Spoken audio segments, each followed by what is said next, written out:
Madame, Monsieur, bonsoir. Merci de suivre Télémétropole à l'heure de Métro News. Bienvenue dans cette nouvelle édition de ce journal par la semaine, la 3e. À la une de ce mercredi, le Conseil électoral provisoire a lancé une campagne de mobilisation des femmes autour des élections équitables et inclusives baptisée « Pas gain démocratie sans femmes ». Cette initiative vise à encourager la participation active des femmes aux prochaines joutes électorales. Entre juillet et septembre 2025, au moins 1247 personnes ont été tuées et 710 autres blessées dans des actes de violence à travers Haïti, selon le rapport trimestriel du Bureau intégré des Nations Unies en Haïti sur la situation des droits humains. Le document souligne une intensification des violences perpétrées par des gangs armés, notamment dans les départements de l'Artibonite. Également la une de ce mercredi, face à l'augmentation des cas suspects de choléra dans le département du Sud-Est, le ministère de la Santé publique, avec le soutien de partenaires régionaux et internationaux, a intensifié les activités de surveillance épidémiologique et de réponse communautaire dans les communes de Belance et de Grand-Gosier. Des sessions de formation ont également été organisées pour les infirmières sur la gestion des échantillons.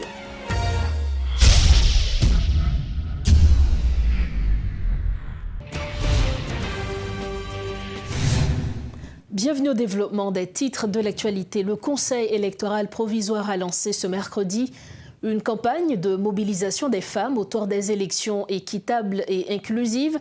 Cette initiative vise à encourager la participation active des femmes aux prochaines joutes électorales. L'activité s'est déroulée en présence de membres du Conseil présidentiel de transition, du Premier ministre, de plusieurs ministres, entre autres. Pas gain démocratie sans femmes, a souligné le Premier ministre, qui a renouvelé l'engagement de son équipe à promouvoir l'équité politique entre les femmes et les hommes. Un compte-rendu de Réti Fortuné et de Guitry Choisy. Dans une salle bondée, le CEP a lancé officiellement la campagne de mobilisation des femmes pour des élections équitables et inclusives. Au sein de cette assemblée majoritairement composée de femmes, de membres du Conseil présidentiel de transition et du gouvernement, revenait souvent la question de l'intégration de la gente féminine à la démocratie.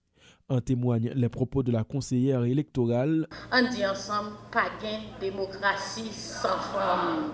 Mesdames, messieurs, parmi les avancées majeures inscrites dans le projet du décret électoral de 2025, je tiens à en souligner quelques-unes qui traduisent une volonté politique claire de renforcer la participation des femmes dans les prochaines joutes électorales.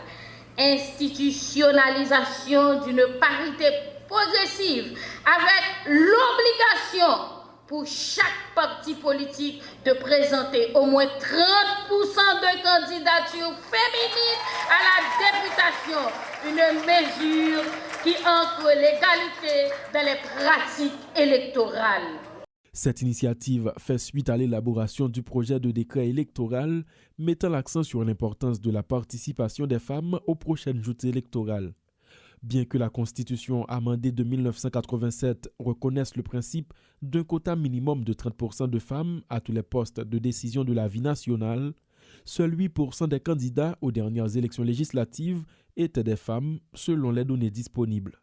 L'occasion pour le Premier ministre, Alix Didier Fils-Aimé, de souligner l'engagement de son gouvernement à promouvoir l'équité politique entre les femmes et les hommes. J'apprécie vivement cette démarche du Conseil électoral provisoire, consistant à mettre en valeur les femmes haïtiennes, victimes souvent d'exclusion. Dans la formation même de notre nation, l'histoire enseigne que les femmes haïtiennes se sont toujours remarquées par leurs performances sublimes. Elles ont joué un rôle crucial dans la construction de notre nation avec ferveur, intelligence, savoir-faire et dévouement. Chargé des questions électorales au Conseil présidentiel de transition, Frinel Joseph estime le développement d'une nation impossible sans la participation des femmes qui représentent la moitié de la population. Toutefois, les violences qui émaillent les joutes électorales sont présentées comme le fait majeur qui décourage la participation des femmes. Participation nous c'est lumière pour avenir pays. Sans nous, pas de changement. Sans nous, pas de démocratie réelle. Sans nous, pas de Haïti tout neuf. Tout le monde attend là. Femmes d'Haïti, vous êtes la mère, les mères de la liberté, les gardiennes de la foi, les bâtisseuses silencieuses du destin national. Et aujourd'hui, la nation vous appelle à parler, à voter, à diriger et à inspirer. Dans le cadre de cette campagne d'incitation, le débat est davantage mis sur l'importance pour les femmes d'intégrer les sphères politiques que sur leurs compétences. Rappelons que le décret fait obligation aux partis politiques de respecter un quota précis de femmes à chaque poste dans leur liste de candidats. Autre dossier, la police nationale d'Haïti a annoncé ce mercredi l'arrestation de 2 présumés membres du gang Tiboadom affiliés à la coalition Vivre Ensemble dans le département de l'Artibonite. Selon un communiqué de la PNH, la direction départementale de l'Artibonite a procédé le 2 novembre 2025 à l'arrestation de Wilgens Cherisma alias Kobi, considéré comme le bras droit du chef du gang. Lors de son interrogatoire, il aurait reconnu être responsable de travaux de construction pour le groupe armé et exercer les métiers de ferrailleur et de plombier à son service. 3 jours plus tard, le 5 novembre, la police a également appréhendé Clérisner Olins, alias Boss Cléré, présenté comme le mécanicien du groupe. Il aurait été chargé de l'entretien des motocyclettes et des génératrices utilisées par les membres du gang. Les déclarations de ce dernier auraient confirmé celles de son complice. La police estime que ces interpellations portent un coup dur à la chaîne logistique du gang de Tiboadom et témoignent de la détermination des autorités à poursuivre les membres des groupes armés actifs dans la région. Toujours dans ce chapitre, entre juillet et septembre 2025, au moins 1247 personnes ont été tuées et 710 autres blessées dans des actes de violence, selon le rapport trimestriel du Bureau intégré des Nations Unies en Haïti sur la situation des droits humains. Le document souligne une intensification des violences perpétrées par des gangs armés, notamment dans les départements de l'Artibonite et du centre. L'ambassade des États-Unis en Haïti met en garde la population contre les agissements de passeurs promettant une entrée illégale sur le territoire américain. Dans une publication diffusée ce mercredi sur sa page Facebook, la représentation diplomatique a dénoncé le mythe selon lequel ces individus seraient capables de conduire leurs clients jusqu'à la frontière ou sur le sol américain. Selon le message, ces passeurs, communément appelés racketteurs, mettent la vie des migrants en danger et ne cherchent qu'à leur soutirer de l'argent. L'ambassade a rappelé que les frontières américaines, terrestres comme maritimes, sont plus protégées que jamais et qu'il est pratiquement impossible d'y pénétrer sans autorisation légale. Autre point de l'actualité, le ministère de l'Intérieur et des collectivités territoriales a tenu ce mercredi un forum réunissant les délégués, vice-délégués et secrétaires généraux des délégations. Organisé autour du thème « Pilotage de l'action gouvernementale dans les territoires en temps de crise », ce forum vise entre autres à améliorer la gestion des collectivités territoriales, à former et à sensibiliser les autorités déléguées sur leur rôle dans la représentation du gouvernement. Ce rôle est essentiel au développement local, a affirmé Maître Elvire Jean-François, responsable de l'unité de coordination des délégations et vice-délégations au ministère. Écoutons ses propos. L'objectif pour nous est très bien, c'est le pilotage de l'action gouvernementale en temps de crise. Nous connaissons que le pays a vécu une crise multidimensionnelle qui m'a dit que coordination, action départementale, action gouvernementale de la territoire et toute circonscription, c'est-à-dire département, arrondissement, pour que délégués, vice-délégués, soient impliqués davantage, pour être capables d'agir, pour être capables d'aider, pour être capables de tout faire de action et pour être capables de porter le gouvernement dans l'action que vous voulez faire et pour être capables d'accompagner toute la population. Parce que vous avez besoin d'accompagnement, vous avez besoin de l'État là faire, l'État doit être présent. Donc c'est tout ça, c'est ce qu'il faut.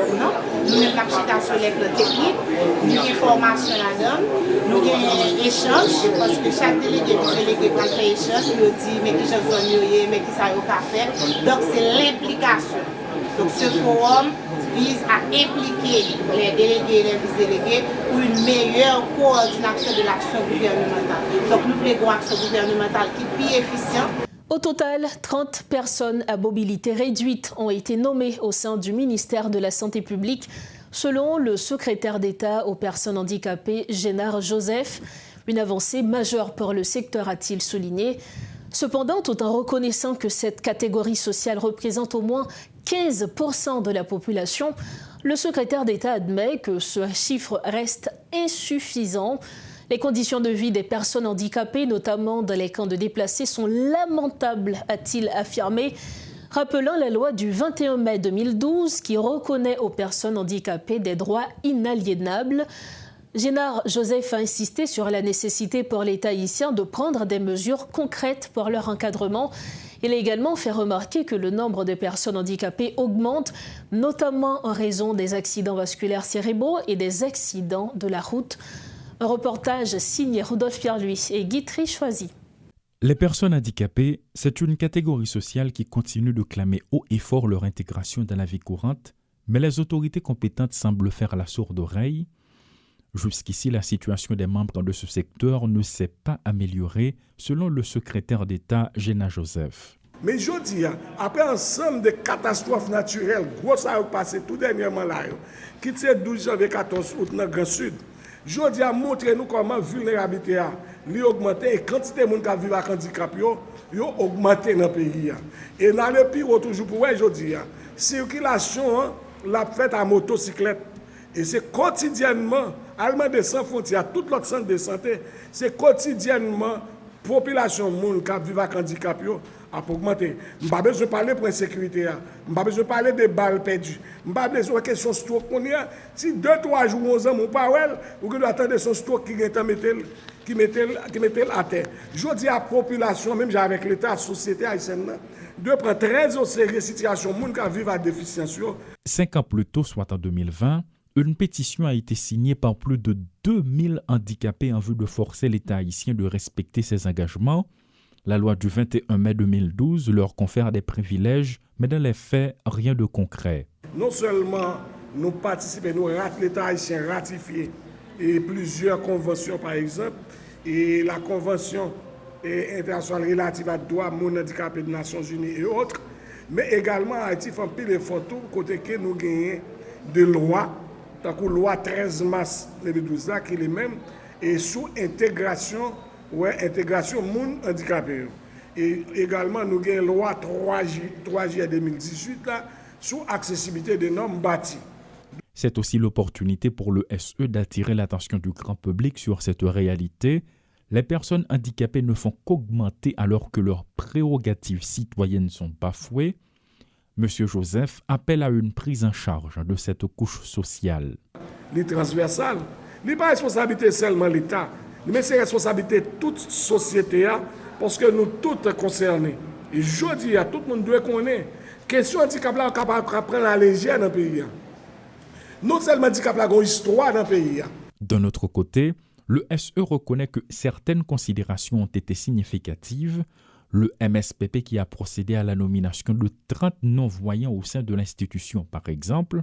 Mais c'est peu, dit-il, sachant que les personnes handicapées représentent 15% de la population. Le ministère de la Santé publique les nomme pour BCF plus pas son trentaine non-voyants et qui ont même à travailler dans la santé communautaire ou bien qui travaillent dans différentes responsabilités. Ils ont commencé à jouer une place sur par exemple, en santé publique. Et patients, côté, ils ont intégré mon handicapé, non-voyants surtout, ils sont plus contents de laisser un non-voyant qui a au premier massage, que si son monde, même pour question pour garder l'intimité. Donc, ça, c'est des pas qui commencent à faire. En plus, banque, en plus, côté, ils ont handicapé, ils ont commencé à passer avant. Même si il y a plus de monde qui vivent bien dans l'État, ils ne connaissent rien pour eux, ils n'ont jamais dans la question de respect à droit des gens handicapés. En prélude à la Journée internationale des personnes handicapées le 3 décembre prochain, le secrétaire d'État a lancé une trentaine nationale du handicap et de l'inclusion, mais toujours est-il, les personnes handicapées continuent de crier à l'aide. Nous refermons la page nationale de Métro News en santé face à l'augmentation des cas suspects de choléra dans le département du Sud-Est. Le ministère de la Santé publique, avec le soutien de l'Organisation panaméricaine de la santé, l'Organisation mondiale de la santé, de l'UNICEF, a intensifié les activités de surveillance épidémiologique et de réponse communautaire dans les communes de Belance et de Grand-Gosier. Cette mission a permis de renforcer les capacités locales en matière de recherche active des cas, de sensibilisation communautaire, de désinfection des ménages et de distribution de produits d'hygiène et de traitement d'eau. Des sessions de formation ont également été organisées pour les infirmières sur la gestion des échantillons avec l'appui du personnel du projet Labo Moto de l'OPS-OMS afin d'améliorer la détection rapide et la confirmation des cas.